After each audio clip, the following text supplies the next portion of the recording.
Good morning, everyone. Girls and boys, ladies and gentlemen. You're joining Zoey and I for our morning walk. This is the time I'm going to talk to you about certain things. Today we're going to talk about logos, so let's jump in. Now, when I'm talking to you guys, just understand a lot of this advice, perspective, information is going to be most beneficial if you are just getting started. And what makes me qualified to talk to you guys about these things, and what informs my perspective? Well, that would be about 15 years of working in web development, web design, printing, apparel design, and apparel production. Zoey has done her magic, so just give me a moment. All right.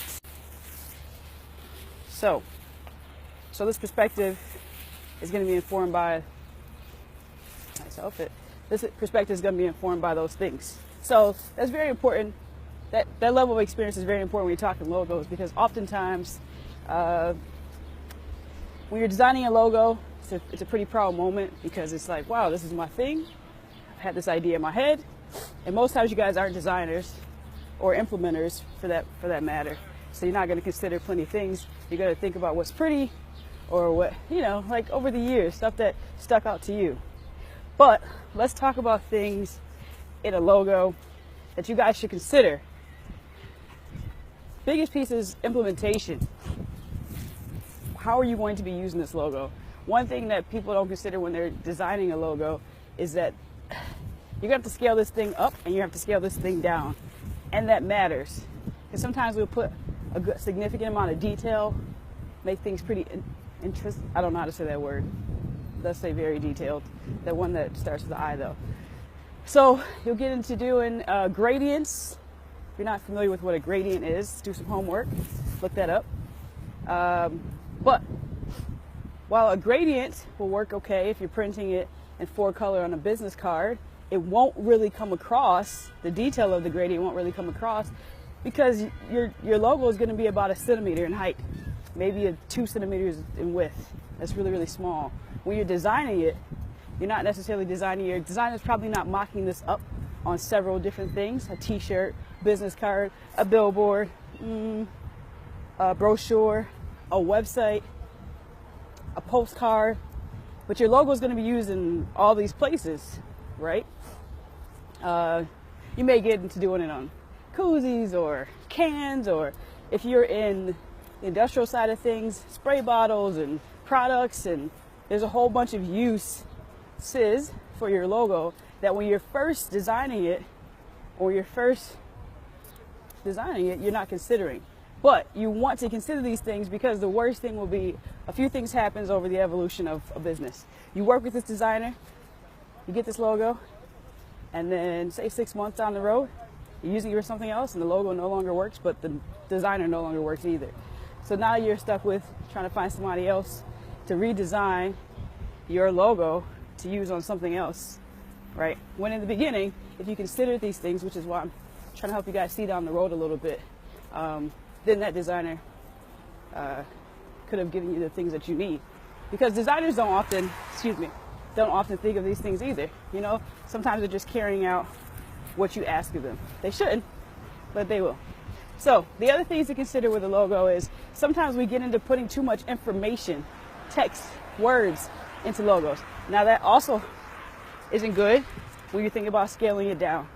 When you're putting it on your business card, the more text you have, when you go to scale it, the smaller overall it will be.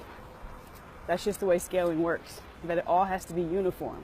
And so if you have a sentence in your logo, you have to think there's going to be times that won't work. There will be times that it will work on a billboard, but then the question becomes, is that your main message that you're using the billboard for? So how necessary is it to have your slogan in your logo?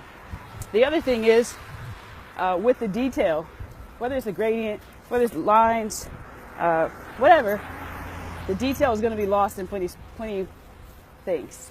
When you think about putting it on a t-shirt or mass production, something like that, a lot of times it's just about keeping it simple.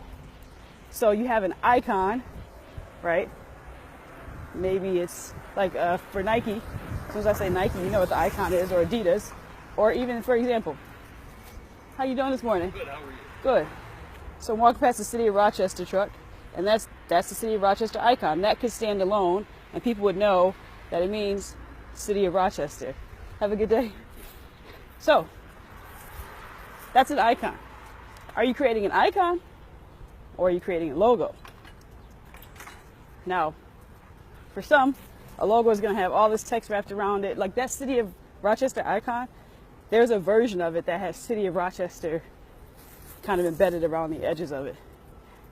But because they've done enough work, that thing is on, people have that thing tattooed on their bodies, on shirts, hats, but it's so simple. It can scale up, it can scale down. Here's another thing that you want to consider, especially working with a designer.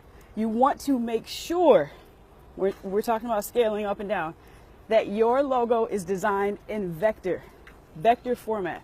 Vector format is basically ones and zeros, instead of rasterized, which is made up of dots, or DPI, dots per inch. So the reason why you want to make sure it's designed in vector format is because when you're scaling this up, only vector can scale up is exponentially. With a rasterized image, you're gonna have a massive file, and you'll get what we call pixelation. If they design you want to basically have a vector file. Now, there are going to be times that you will rasterize the image.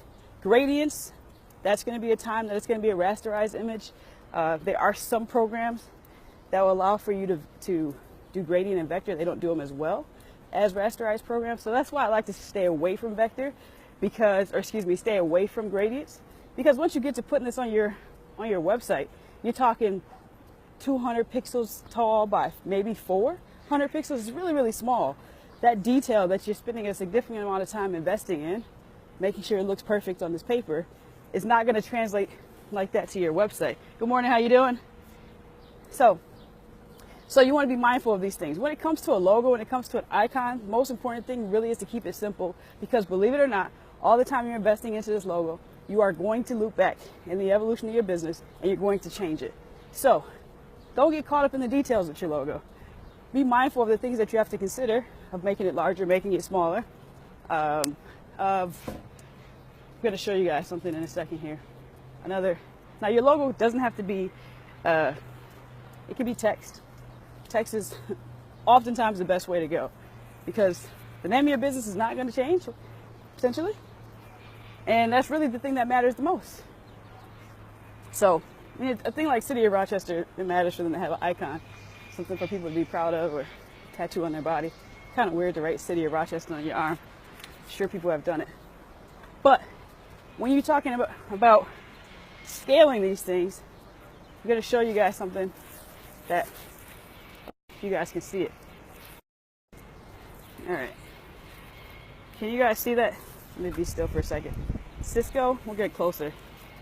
When we're talking about scaling things, I'm talking billboard. I want you guys to understand these are like realistic things that businesses have to consider when scaling, right?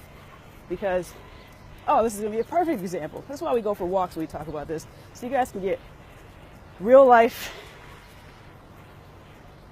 implementation. My vocabulary is terrible these days. So you guys can get a practical application of the things that we're talking about. All right, we're back.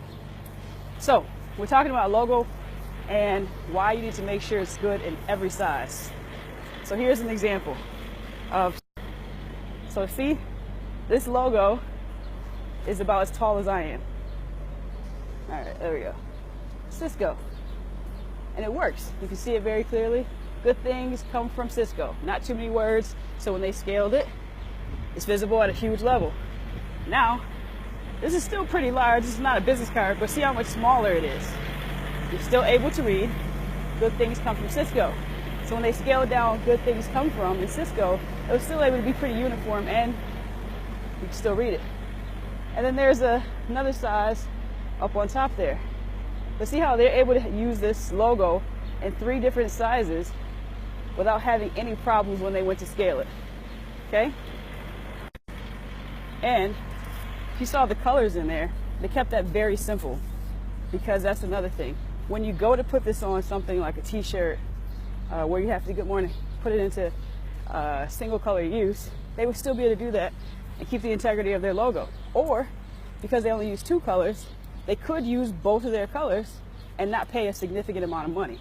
That's the other thing you're going to have to consider, is that you're going to use this in multiple places. On paper, where everything is pretty much 4-color CMYK, your cost is going to pretty much remain the same. When you get into doing t-shirts, you're getting into doing embroidery, any kind of apparel stuff where you pay for the color, then that's when you're going to take your cost up. So you want to make sure that your logo still looks good in single color application, or that you just do 2 colors. Definitely stay away from gradients, because short of doing direct to garment digital printing, you're not going to get that same impact or same effect. So if you are going to do some gradients in your design, just also make sure that your designer gives you a version of it that doesn't have gradients, and that you like how it looks that way as well. So most important thing, at least for this conversation, there's a lot to consider when it comes to making or designing a good logo. But at least for this conversation, just be mindful of having the ability to scale it up, scale it down, simplify it, single color use, multi-use, it being visible and readable from a distance. Another real life example. Guys, see that? Abbott, see how you guys are able from a distance to read things? Now I'm standing about, I'm just gonna throw this, at least 100 yards? I have no idea. I just made that number up. I'm standing a block away from that sign, and even through my phone, you guys are able to read it. That's successful. People probably have Abbott's tattooed on them because they really like the ice cream. But it's a really old school logo. Cursive, not the best decision. Good morning. Most people, the generations behind us, they only know it's Abbott's because their parents took them there, but they don't even know what cursive is. So, another example. Don't come stalk me or anything, but see how even driving down the street, people are going to be able to read that. That's just a text logo. It's very simple. Now they have some of these crest deals in there, but that's not it's not necessary. And so if your logo is based around the designs around your logo, you want to be careful, because see how when they have that's another thing. When you turn it horizontal versus vertical, how does your logo look? You're working with a designer to really test the limits or the implication of your logo. Have them mock it up on different things: a letterhead, a business card, a website. They're not designing a website for you, they're just plugging it into a website. On a t-shirt, on shorts, on a coffee mug, different things, so you can get different perspectives on this logo. And that will really help you be better at simplifying it. Once you start to see that this just doesn't work in several places, you'll start to not want to use it in all the ways that you imagine, or not have it as probably detailed as you originally imagined. So I hope this has helped you guys. If you guys have any questions, holla.